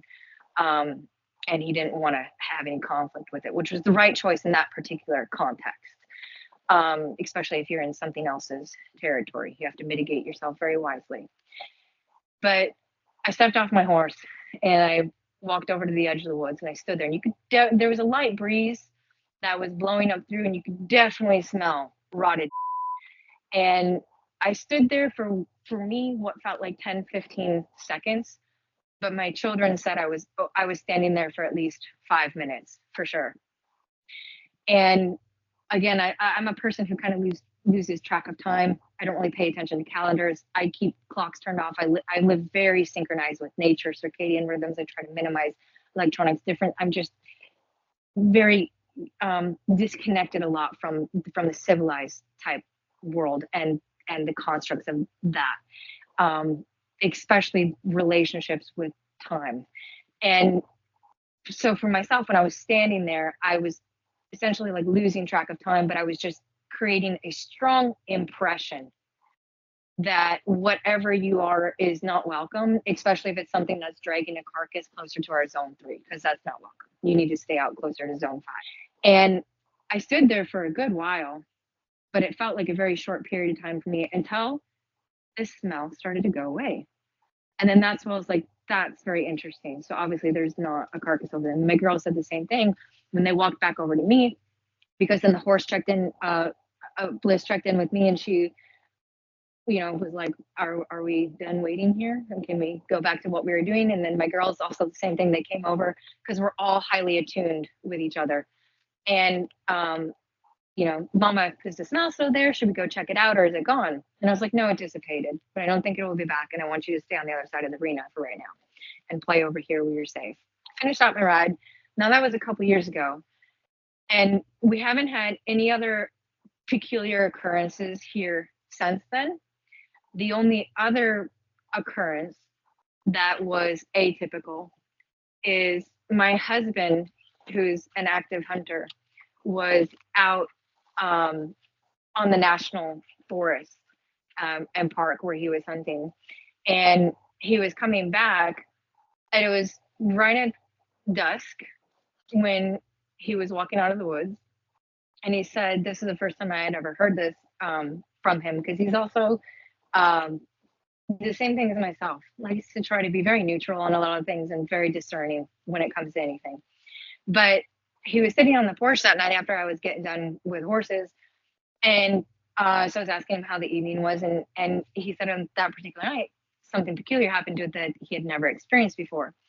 He was like, as I was walking out of the woods, he's like, I felt like I was being watched, and I had full body goosebumps. So obviously, your intuition, whenever that happens, your intuition is picking up a something in the environment, because we know, especially with our intuition, the relationship that has occurred scientifically in processing and understanding these things, that you're going to have an intuitive hit at least 7 seconds before something potentially adverse occurs.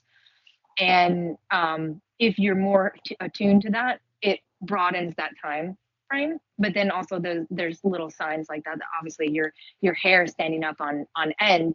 Your hair is an extension of your nervous system, and also connected into the etheric fields and the quantum unified field of information, where we're all receiving feedback from our environment. And he said he felt like something was watching him when he had got the goosebumps, and felt like he was being watched, and then not really, he wasn't pursued. He's never been like how my father's had experiences before when he's been very, very remote places.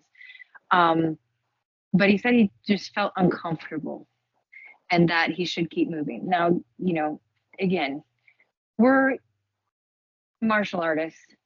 We're also spiritualists, scientists. We're always, understand to defend our space. We normally have weapons on us, which again should not be considered something to be afraid of. It should be something that you're trained in how to use. Especially for us as a family, and the things that we believe in, the same thing that the way we raise our children. And this is concurrent with nature. You should know how to defend yourself. You should understand the way of the empty hand. You should understand the way of the weapon hand. You should understand the normal ways we're supposed to engage with our environment and our reality, and be able to have very coherent relationships with that.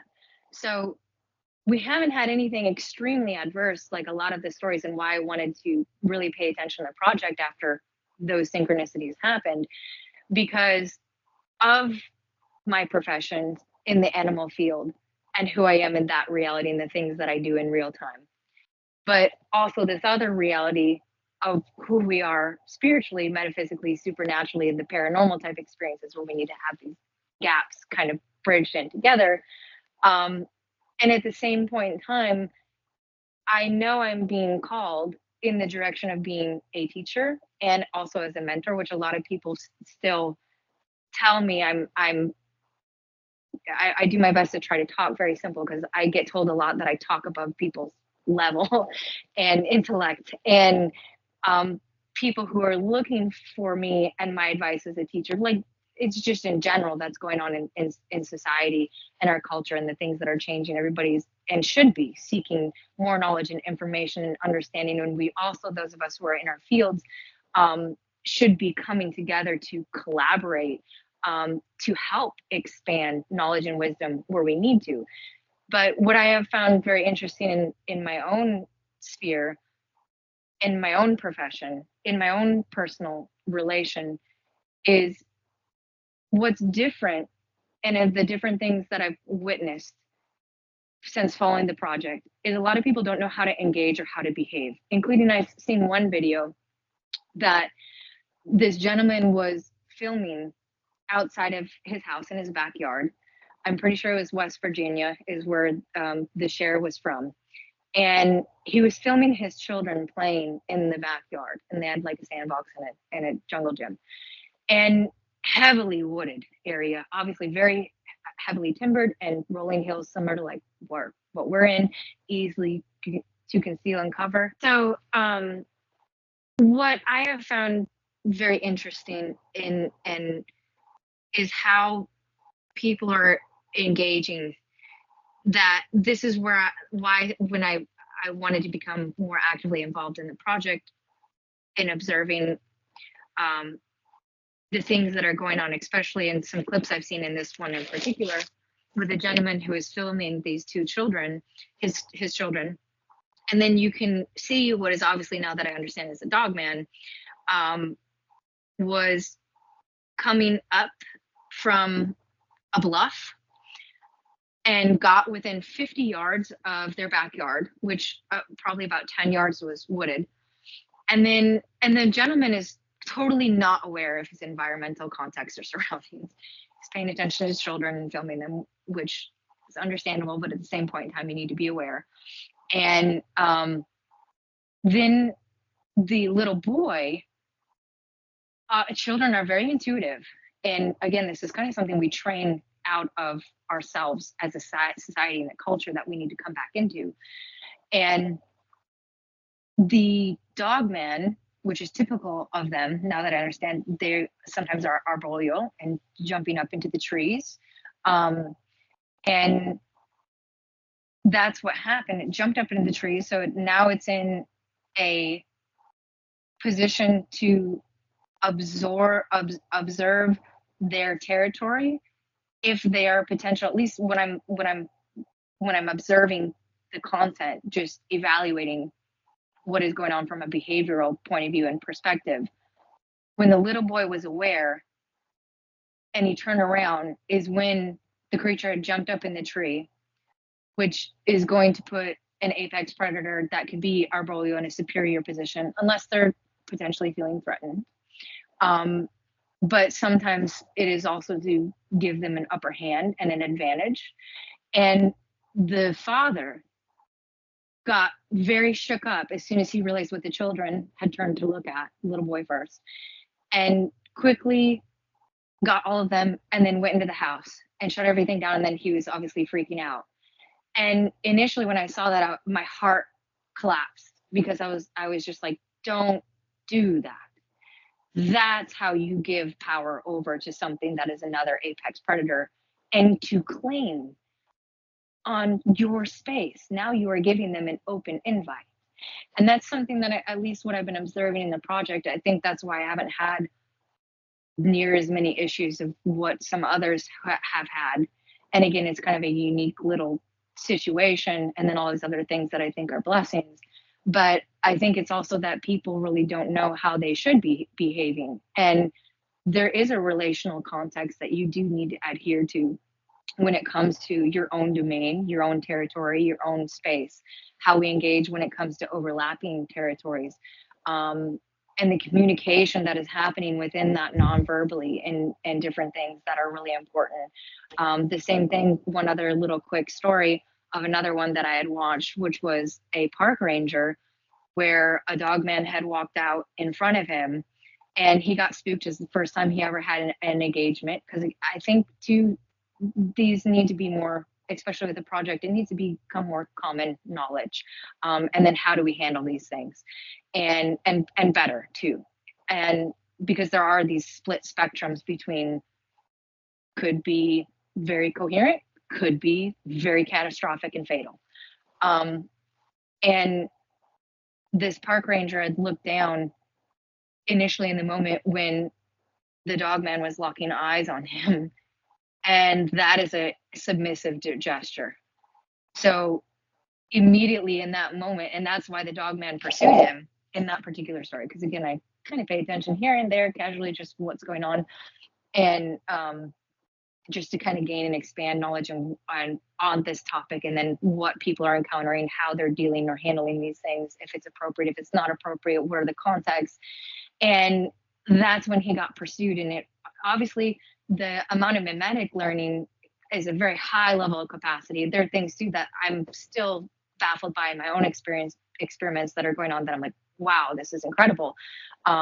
Because we're expanding on consciousness, we're expanding on intelligence, we're doing a lot of things that need to have the gaps of knowledge bridged together.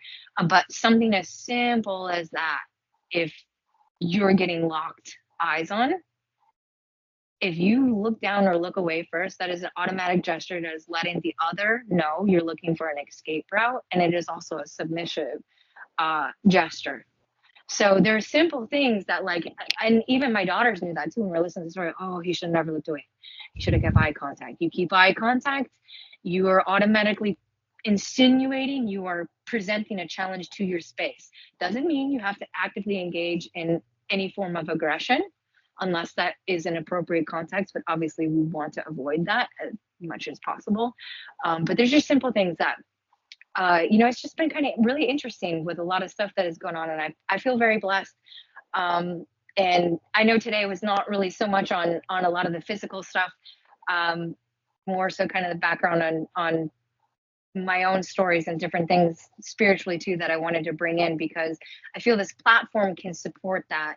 And it's kind of a unique space that is really important, and things where I can also be more authentic rather than having to be so scientific or absolutely, mechanistic on specific things. And of course, that is really important and will be practical, progressing on in different stuff that we've kind of casually talked about to understand, especially if you are going to do field investigations or going to actively pursue something. I wouldn't recommend going to hunt them.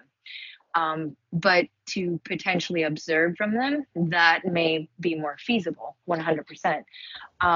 But again, how you mitigate when it's not your territory, because there are codes of ethics and conducts and rules within nature that are very subliminal and are very, just this nonverbal form of communication that a lot of people just don't understand. It's not common knowledge, and it's very important, especially the trajectory we're on together as a civilization and the amount of things that are already occurring.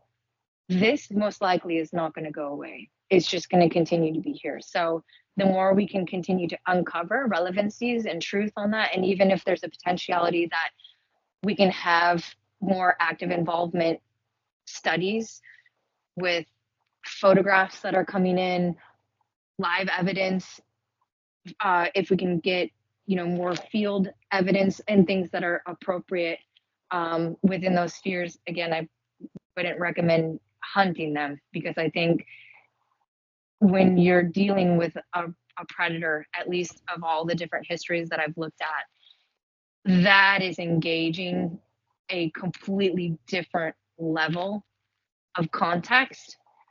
That, especially because when you're talking to something simple like canines, whose smell is 100,000 times stronger than humans, a lot of times how we present ourselves to the animal kingdom, it is both by smell and by body language before anything else. And who you are as smell and who you are in your nonverbal forms of communication completely present and convey a lot of information. And I read this beautiful quote in wrapping it. I know we need to wrap up this conversation, by Augustine of Hippo back in the 4th century BC, who was commenting on the dog-headed beasts. Yes, and he was saying he believed they were essentially a part of balancing nature. And what I have found interesting just in the fatality aspect of things, because you have to remember who you are as smell and who you are as body language conveys a lot. And if you're dealing with something else that is an apex predator and has a profound level of intellect, that to some of us, we're still sitting on the fence. Is this actually supernatural? Is this something that's just physical? We also know things as simple as like big cats, when they're in hunting mode, their processing capacity is 20 times faster than the average human. So if you come into an environment and you smell like stress, you smell like you're presenting yourself in a very submissive, prey-like. I've watched many videos of people capturing apparent dogmen, and they're whimpering and whining and screaming and just behaving in ways that is, I'm like, please don't be so ignorant, because that would be something that would trigger a potential negative engagement. And it's something as simple as understanding the differences too between offensive and defensive aggression, and the appropriate relationships within that with nature and the different smells. If you're in a deflective position, you're going to be feeling more stressed, versus if you're in an offensive, defensive position, because agnostic behavior is not very fighting behavior is not very common in the nature world. It's actually a very rare occurrence, but it usually only occurs for a few different reasons. But in those type of contexts, the way you handle yourself and your smell can shift too. If you are actually just claiming your own space, the amount of data, at least that I've looked at in different studies and things, that make complete sense, and I feel confident that I can say the speculation on vasopressin is actually tied into offensive behavior, and that matches up too with the other animal studies that they're running and different things of that I'm monitoring and having to watch with what I'm doing concurrently. Is that when you are claiming your space and there's no fear involved, your smell actually switches to vasopressin. And to me, in all the data I'm looking at, I can confidently say that actually would match what courage is. The same thing when we're looking at something like oxytocin. Oxytocin actually isn't love. It's actually well-being, fundamentally, from the psychological sphere. But commonly people are like, oh, it's love. Technically, actually, in a homeostatic relationship, it's well-being. But if you're in a space, in a sphere where you're just claiming yourself and you are in a very cognitive level of understanding and engagement with nature, and your smell and your signals are lining up in a better level of capacity, you're probably not going to have a lot of harassment, potential intimidation, or threats. It is only if you're behaving potentially in a very weakened state, and that's what, at least all the fatalities that I followed, it seems like those particular individuals are behaving in a very imbalanced way of being. And then that would just make complete sense of an apex predator is just coming in and taking that out, because that's the way the reality works. And that's what I witness every single day being out here on the ranch. Everything is constantly combating for itself, the pressures and evolutionary adaptation, checks and balances and different things. But for myself, the involvement in the project was, one, I wanted to know what it was that I shot at outside of all the other occurrences. But it's just like, what are those things? And but that particular instance, my father was the one who made the suggestion. And then the project was just incredible. And again, I just wanted to be back on the sidelines, passively watching and observing what is going on and the contributions that are coming in together. And if I can offer any advice or wisdom as it's appropriate in the future and concurrently, and be of help, I mean, that's essentially why I'm on this path, even though a lot of what my focus on is how to help heal the environment and the personal things that I'm passionate about. But I feel really honored, and I apologize for over talking this episode today, but there was just a lot of things that I felt were really relevant to talk about, and important too. And it's really nice too to be able to be genuine and authentic, because it's not every day that you can talk about certain things, or to be in a crowd that would be more like-minded and open and receptive to get, because again, even in these other spheres that I work in, or different types of professionals, they're not always open to these things, and there's just complete cognitive dissonance. And it's like, but at the same point in time, this still exists. So, we have to mitigate that wisely. But Yeah, I really appreciate being a guest and a part of your podcast. Thank you so much, Kenny. That was great stuff right there. And boom, the mind blowing with knowledge. That is absolutely excellent because I am like a sponge. I just try to learn stuff daily. So, do Same appreciate you here. taking time out of your busy schedule to come hang out with us. And that was absolutely epic knowledge right there. I never apologize for spreading knowledge, my friend. I mean, that is why we have you where you are. And definitely make sure to keep in touch. And if you have questions about anything or want some sort of more information, I should be able to get you everything right over to you. And I would say maybe a week at tops, I should be able to have this episode out for us for sure. And before we let you go, is there anything else you would like to touch base on? No, sir. I appreciate you so much. And I'm just so thankful. And I feel so blessed. And I'm actually really elated that all this, manifested. And like I said, it was kind of an unexpected blessing, but I had the intention in the background where I was like, this project is amazing. I definitely want to be involved more. But at the same point in time, I was like, I just want to be more on the sidelines. I want to continue being, a good omen in my own space, and I want to expand my own knowledge too. If there's a lot of things we still have to learn on, there's a lot of history, there's a lot of stuff we have to put together, and and then my practical life and reality of where I'm navigating and what I'm doing in my real life, and if that can be of benefit to help anybody, especially for others, you know, I just got told the other day too by one of my girlfriends who was saying, I should move forward in the future with teaching people how to do and replicate what I'm doing, especially for those who are wanting to move out of the cities and go back into like-minded communities. But at the same point in time, we have to mitigate these things. So how do you mitigate them? And then the same thing, the two main males in my life, when we get into positions where we have more freedom to be able to go do adventures and expeditions and things of that nature, want to go out and do very remote type expeditions.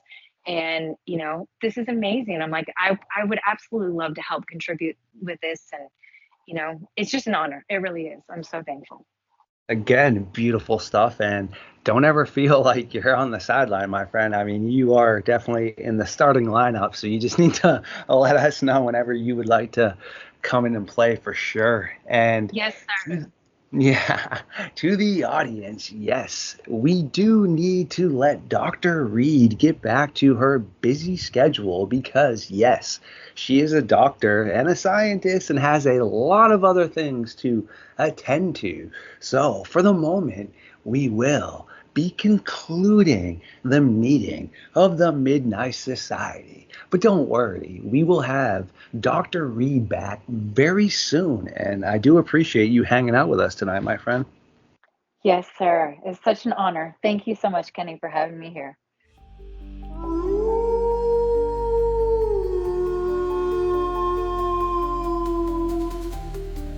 Ooh, you legends, you. If you did make it this far tonight, I truly do adore every single one of you. Please like, comment, share, and subscribe. Feed the algorithm, and we will see you very soon.